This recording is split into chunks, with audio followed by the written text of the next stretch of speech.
We're going to learn today about stripping wallpaper. This is a wallpaper that probably has like a Teflon, a little bit of durability, but mostly it's a paper. So we're going to just try a corner down here, and I'm just going to see how it strips. So I'm going to get my knife into the corner and pull it off and see if it's going to come off in one layer, 2 layers. Is it going to tear the sheetrock? You know, there's all kinds of things that can happen. So far it looks like it might be a 2-layer strip, but we don't know yet. Yep, look at this, okay, perfect indication. The backing is staying on the wall. So it looks like this first strip did okay until we got to here. I know you can barely see it. Can you see it at all? That's actually a backing. Okay. There's a bump. Okay, at this point, we have options. The options are, at this point, we can stop completely and take our drop cloth and put it all on the floor and spray with hot water, and you can just use really Dawn dish soap, you know, kind of thing, or I've even used shampoo.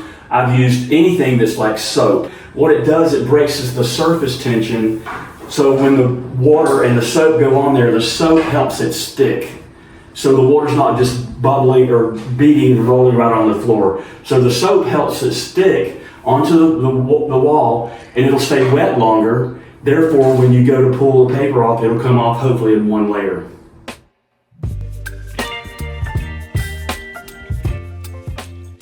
Pump, pump, pump, pump, pump. Make sure that's tight. Make sure that's tight, and the more you pump it, the better the spray. Can you see the spray?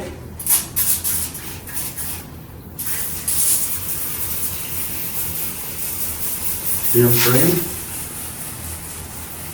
Stay away from all the devices because they'll go off. You have to get around them with rags. You see how the soap is helping the surface tension?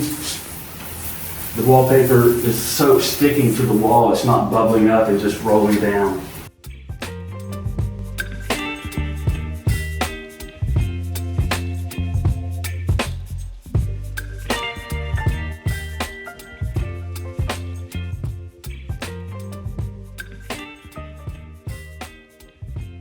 So see, we're going to just go around all the devices.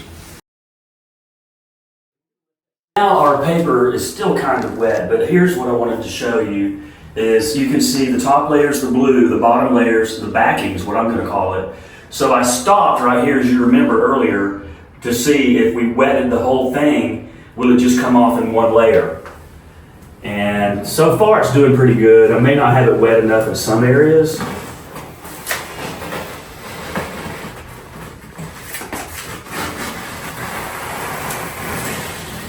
But in theory, you get it wet, and if the walls are primed properly, you don't have that wallpaper nightmare experience. So I always try to tell people before we do a job, because we don't prime anymore, we just hang wallpaper, is to make sure the walls are primed and dust free. And when they are, it's really a great removal instead of the nightmare that you and your parents had to do years ago back in the 70s and 80s. So that came off, and that's a good primed wall. So another thing I wanted to show you, as we stripped some of the other on this wall, we took and laid what we stripped off, like what I just had. If you make it nice and neat and turn it on the back side, the paper, instead of the front where the color is, the paper will absorb the moisture from spraying it. So that's all the way around. Now, you can see that some of this has already been stripped. And that's where we put this on the floor. So we're going to continue to strip it, and then we're going to clean up our mess and get ready to install new paper. I wanted to explain something to you about, we don't want to have this problem right here. So we're going to show you what paint and primer looks like when it releases. And that's probably because behind there it was dusty. Yep. Primer, paints don't stick to dust. So always wash your walls before you prime. So with that being said, there's a technique you use so that doesn't happen. It minimizes your paint releasing from the wall. Instead of pulling it straight out, because that's pulling pressure on the paint, you go with it. It takes a little bit more pressure on your arms, but what it does, it prevents from pulling the paint off. So far, so good.